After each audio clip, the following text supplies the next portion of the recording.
गोस्वामी के चाहत चलन प्राण पामर, बिनु सिय सुधि प्रभु ही सुनाए। हमें एक कार्य करना है, और प्रभु ने रावण के हाथ से पंख कट जाने के बाद भी ये भी तो रावण कर सकता था कि सिर काट देता, तो सिर काट देता तो कोई मेरी कोई भूमिका नहीं थी, पर सिर नहीं काटा, पंख नहीं काट दिया, तो इसका अर्थ है प्रभु ने कहा कि नहीं, तुम्हारा अभी ये कार्य बाकी और तुम्हें सुनाना है, तो वो कार्य मैं करूंगा। और जब सुना चुके और प्रभु कहने लगे कि अब आप जीवित रहिए, बोले महाराज बस जो आपने चाहा वो मैंने किया।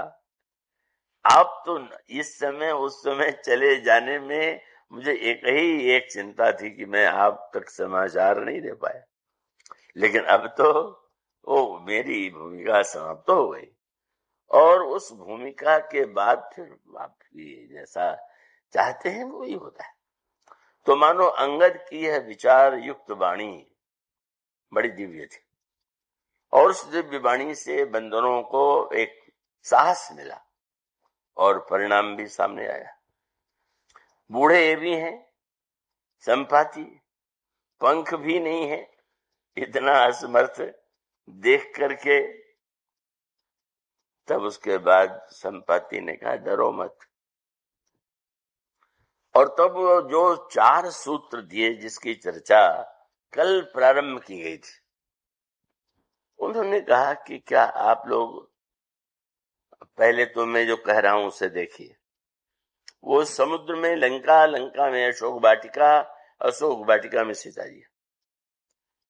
बंदरों को नहीं दिखाई दे रहा है, तो बंदरों ने कहा मैं देखूं, गीध ने कहा मैं देखूं तुम नाहिन, गीधे दृष्टि अपार, बूढ़ भयऊ न तो करते हूं कछुक सहाय तुम्हार, जो लांघई सत जो जन सागर, करई सुराम काज मति आगर।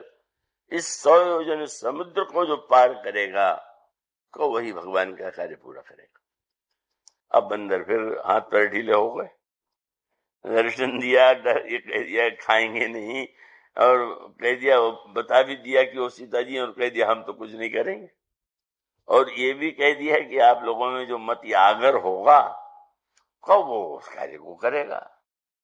जब संपाति ने देखा कि ये तो कुछ घबराए हुए ही हैं, कथा का प्रभाव सब पर समान थोड़ी पड़ता, क्योंकि कथा कौन किस रूप में कैसे सुनता है उसका तो सारे अगर श्रोताओं से पूछा जाए कि कथा आप क्यों सुनते हैं, तो इतने नए तरह के उत्तर। ये भोपाल में मैंने देखा कि समाचार पत्र वाले कुछ संवाददाता जाके अलग अलग श्रोताओं से पूछते हैं आप कथा कितने दिनों से सुन रहे हैं, फिर पूछते हैं क्यों सुन रहे हैं, उससे आपको क्या लाभ हुआ, तो उनका अलग अलग उत्तर होता है। और एक उत्तर तो मैंने जो सुना हो तो कभी मैं भूल ही नहीं पाता। और वो जबलपुर का था, एक श्रोता ऐसे थे कि जो सबसे पहले कथा में आते, और उतनी महंगी माला की कोई नहीं, उतनी माला लेकर के आते, मुझे पहना देते, और वो बैठे रहते, मैं वंदना करता तो भी बैठे रहते, कीर्तन में भी बैठे रहते, पर जो ही कथा मैं करता प्रारंभ वो उठ के चले जाते। पहले दिन तो लगा कोई कार्य जल्दी का होगा, और जब 2-3 दिन वही, तो मुझसे नहीं रहा गया, किसी से मैंने कहा कि भाई पता लगाओ ये इतना परिश्रम करके आते हैं और इतनी जल्दी चले क्यों जाते हैं। उन्होंने गहराई से उनके मित्र से पूछा कि जरा बात क्या है, तो उन्होंने कहा मैं कथा में तो एक ही उद्देश्य से जाता हूं, मैं देखता हूं कि जब पहला वाक्य बोलते हैं तो उस समय हाथ में कितनी अंगुलियां उठती, क्यों, बोले पहले दिन मैंने उसके अनुकूल का सट्टा लगाया तो बहुत लाभ हुआ, तो मेरा उद्देश्य तो यही देखना है, हमारा कथा का परम फल यही। अब भला सोचिए, अब मेरी अंगुलियों से कोई व्यक्ति अगर गणना करने लगे और उसको ही चमत्कार मान करके, मानो ऐसे विचित्र श्रोता होते। तो श्रोता सब यहाँ पर भी हुआ, वक्ता संपाति, और जो सुनने वाले श्रोता तो बहुत बड़े बड़े, जामवान हैं, अंगद हैं, नल है, नील हैं, द्विविध हैं, लेकिन सब पर अलग अलग प्रभाव पड़ा और अलग अलग प्रभाव का आगे चल करके वर्णन होगा। जब देखा संपाति ने कि मेरी ओर देखने के बाद भी, कृपा की बात करने पर भी, कृपा की बात करना बड़ा सरल, कृपा की बात सुनना बहुत अच्छा लगता है। 2 दिन पहले किसी देवी ने आके कहा मुझसे, भावुक भक्त थी, ऐसी कृपा की व्याख्या आपको छोड़ करके कौन कर सकता। तो व्याख्या कर सकना एक अलग बात है, भगवान व्याख्या यदि करा देते हैं तो वक्ता की वाणी के द्वारा करा देते हैं, लेकिन वो वाणी से निकला हुआ सत्य जब जीवन में उसको हम अनुभव कर सकें और उसे साकार कर सकें तो बोलने और सुनने वाले की सफलता। इसलिए उस समय संपाति ने सोच लिया कि अब यहां से मुझे चले जाना चाहिए। जो मेरा कार्य करना था वो मैंने कर लिया, और अब अगर मैं रहूंगा तो ये लोग मानेंगे नहीं, फिर पूछने लगेंगे कैसे, कौन, क्या, कैसे। तो इसलिए कह दिया, हमने बता दिया। और याद रखो कि हम बूढ़े हैं, और बूढ़े हैं और तुम लोग जवान हो, तो अब बूढ़े हो के हम आपको सलाह बता रहे हैं, ऐसा करना चाहिए। और उसके साथ साथ मैं और भी सहायता करता, पर मेरी सीमा तो समझिए। ऐसा कह करके संपाति ने जाते समय 4 वाक्य कह करके जीवन और पुरुषार्थ, कृपा, जीवन का लक्ष्य, सबका वर्णन कर दिया। तो आप लोग ध्यान से सोचिए, लगता है कि आप भूल गए हैं कि आप कौन। वेदांत का कार्य क्या है? का कार्य तो केवल आपका जो अपना स्वरूप है बस उसको याद दिला देना है। और प्रभु श्री रामभद्र भी रामचरितमानस में यही तो कहते हैं। भगवान ने कहा, मेरे दर्शन का फल तो सबसे अनेका है। क्या महाराज, दर्शन उन्होंने राज्य दे देते हैं, कि संपत्ति दे देते हैं, कि पद दे देते हैं, कि सारी विद्या दे देते हैं। भगवान ने कहा, कोई मांगे तो दे भी देता हूं, लेकिन जो वस्तु मैं देता हूं वो एक ही है। क्या? मम दर्शन फल परम अनुपा। क्या? बोले, जीव पाव निज सहज स्वरूप। जीव अपने स्वरूप को भूल गया है, और भूल जाने के कारण ही वो जो है वह न मान करके जो नहीं है उसने वो मान लिया। तो मेरे दर्शन से उसको केवल अपने स्वरूप ज्ञान की स्मृति हो जाती है। अगर एक व्यक्ति का हीरा है और वो कांच समझ करके उसको डाले हुए है, पर किसी जौहरी के द्वारा यह पता चल जाए कि यह तो हीरा है और कई लाख का है, तो कुछ समय पहला वह व्यक्ति अपने को दरिद्र मानता था, और यह कहने के बाद वो अपने को धनी मानने लगा। तो धनी हो नहीं गया, पहले से जो था उसका मूल्य ज्ञात नहीं था, तो दरिद्र मानने हुए बैठा था, और मूल्य जान लिया तो धनी बन बैठा। तो इसका अभिप्राय यह है कि जनपाति ने कहा, आप याद कीजिए आप कौन हैं। और यह तो बड़े महत्व की बात है, कौन है आप, को हम।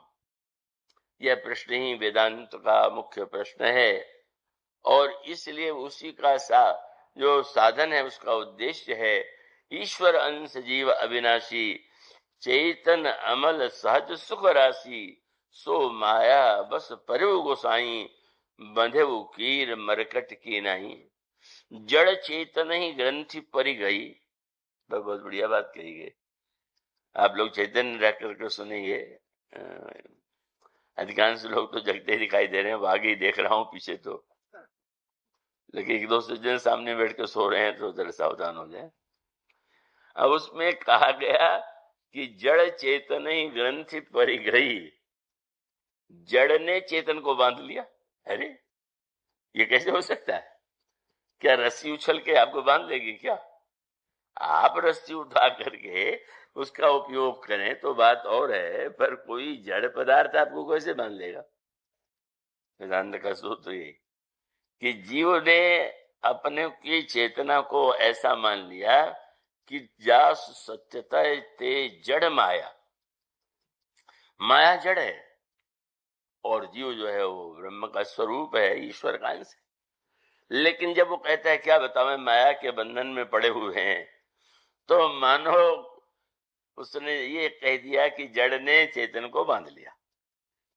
तो इसलिए जब ये कहा, इसीलिए भुसुंडी जी जब सुनाने लगे तो थोड़ी बात गंभीर सी लगी, पर उन्होंने पहले कह दिया ये जो मैं सुना रहा हूं वो क्या है? बोले सुनो तात, यह अकथ कहानी। हे तात सुनो, ये कहानी अकथ है। ध्यान दिया आपने? अकथ माने जो कही न जा सके, और कहानी माने जो कही जाए। तो उनका इसकी विलक्षणता यह है कि ये अकथ है पर ये कहानी है, और इसी को अगर समझ ले।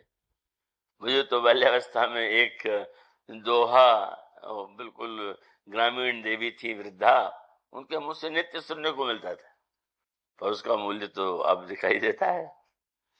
वो कहानियां सुनाती थी, हम बच्चे घेर के बैठ जाते थे और एक एक बातें सुन करके, राजकुमारी का, फलाने का, कोई दुख देख करके आंसू आ जाता था, कोई आतंक और भय से घबराहट होती थी, सब कुछ होता था। और सुनते सुनते बच्चे सब और उनके पास बैठ जाते थे।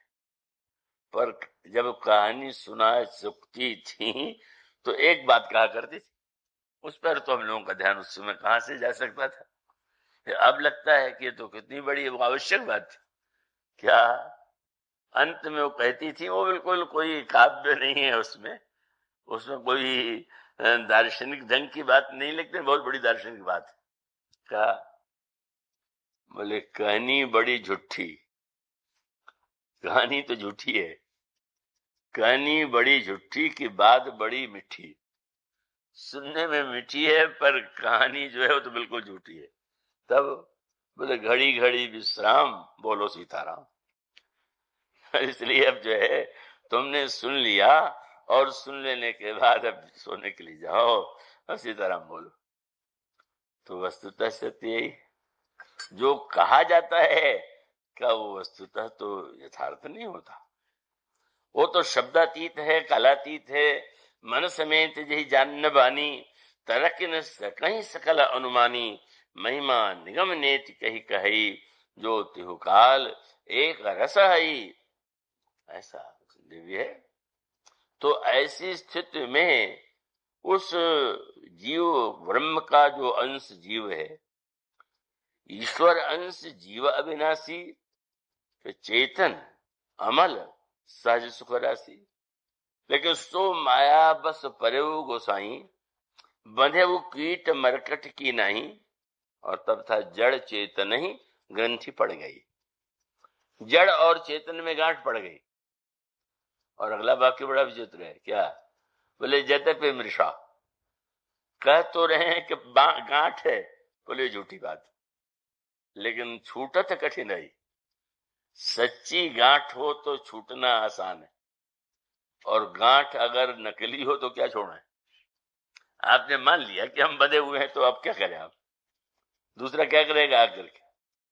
का इसका अभिप्राय ये है कि जो नशा होता है वो सबसे कठिन होता है छूटना।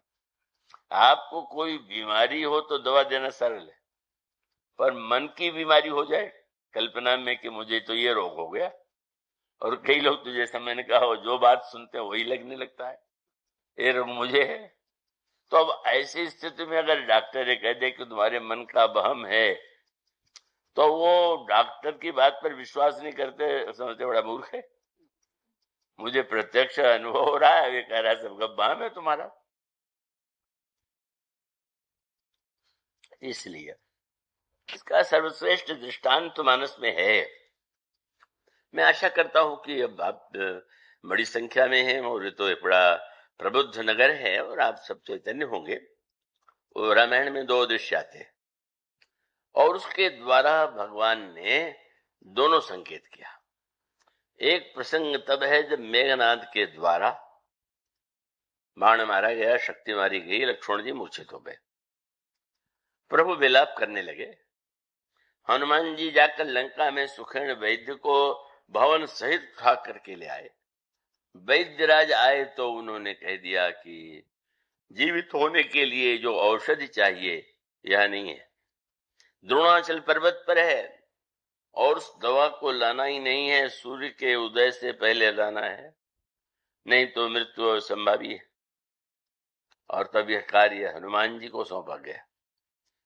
इसीलिए सुखेण वैद्य ने लक्ष्मण जी की मूर्छा दूर कर दिया, पर लंका में किसी योद्धा की मूर्छा दूर की ऐसा वर्णन नहीं आता। क्यों नहीं? रावण जो बात, वैद्य जी ने जो बात भगवान राम से कही, अगर कहीं कह दिया होता रावण से तो क्या दशा होती। अगर वो कहता सुखेण वैद्य रावण से कि हाँ दवा यहाँ नहीं है, इतने हजारों योजन दूर है, और सूर्योदय से आ जाना चाहिए, नहीं तो मृत्यु हो जाएगी, तो रावण पहले वैद्य की पिटाई करता कि दवा मंगा के रखते हो कि समय पर कहते हो ले आओ, उसमें भी शर्त लगा रहे हो। तो वैद्य जी समझ गया न बोलने, अच्छा। पर भगवान राम तो विश्वास कर रहे हैं, कह रहे हैं तो ठीक है, और कह रहे हैं तो ठीक है, तो प्रभु ने ये संदेह होना, तर्क से संदेह होना स्वाभाविक। रावण लंका, सुखेण वैद्य लंका के हैं, तो रावण के वैद्य हैं, तो उसकी बात सुनकर के भ्रम तो यही हो सकता था कि ये चतुराई से लक्ष्मण को न बचाने के लिए बहाना बना रहा है, कि ऐसी बात कह दे कि वो हो न पाए और हम कैसे क्या बतावें, दवा समय पर नहीं आ पाई। प्रभु ने कितना विश्वास किया, लंका के वैद्य पर विश्वास किया, लंका के वैद्य की वाणी पर विश्वास किया, और हनुमान जी को एक कार्य सौंपा गया।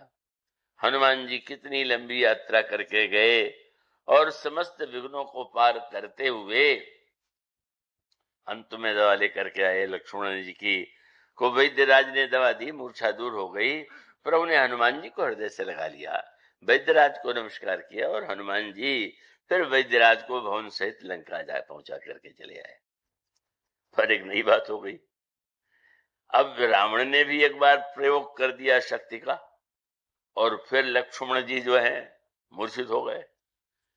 और लक्ष्मण जी जब मूर्छित हुए तो पहले भी मेघनाद के द्वारा मूर्छित करने पर भी मेघनाद उठा नहीं पाया था, और रावण ने जब मूर्छित कर दिया तो भी लक्ष्मण जी को नहीं उठा पाया। वहां भी हनुमान जी गोद में लेकर के प्रभु के पास आए, और रावण के द्वारा शक्ति लगने पर भी प्रभु उठा के ले, पर हनुमान जी ले आए। बंधनों को लगा क्या सुखेण वैद्य को फिर से बुलाया जाएगा क्या? रावण ने जाने कितना प्रबंध कर दिया होगा कि कोई वैद्य जी को ले जाने न पावे, और फिर क्या कितना समय लगाओ, कैसा प्रभु ने विलाप किया, सब लोग दुखी हो गए। फिर से वो अवसर आ रहा है, पर बंदरों ने आश्चर्य से देखा, क्या प्रभु ने तो वैद्यराज को भी बुलवाया नहीं, हनुमान जी को दवा लाने का काम भी नहीं सौंपा। अरे क्या आज क्या बात। और जब प्रभु लक्ष्मण के कान के पास अपना मुख ले गए तो उसमें मूर्छित लक्ष्मण के कान में क्या करें। और तब जानते हैं आप, प्रभु ने लक्ष्मण जी से कहा, कितनी बार मूर्छित हो गए, तुम भूल गए कि तुम कौन? ये स्वरूप ज्ञान। औषधि के द्वारा रोग का निवारण उनका एक वाक्य था, लक्ष्मण तुम कृतांत भक्षक सुरता था, तुम तो काल को खाने वाले, तुम लक्ष्मण हो, अनंत हो। और सुनत बचन उठे, हर्षित उठे, लक्ष्मण जी मुस्कुरा करके बैठ गए। हनुमान जी ने चरणों को पकड़ करके कहा कि कैसी बढ़िया लीला आपने की, अगर मुझसे फिर वैद्य बुलवाते, दवा मंगवाते तो लायक समझ में आता कि मैं न होता तो ये काम कैसे होता। पर आपने तो मेरा अभिमान दूर करने के लिए दिखा दिया कि आपने तो लक्ष्मण जी के स्वरूप का स्मरण करा दिया, और उतने में मूर्छा दूर हो गई। तो ये स्वरूप का संबंध का जो ज्ञान है, यही वस्तुतः मुक्ति है। जीव इसको भूल गया। संबंधियों का नाम गिनाने के लिए किसी से कहिए तो 10 नाम गिना देगा, और कभी कभी तो इतना घुमावदार संबंध बतावेगा कि सुन के समझ में नहीं आता कह क्या रहा है।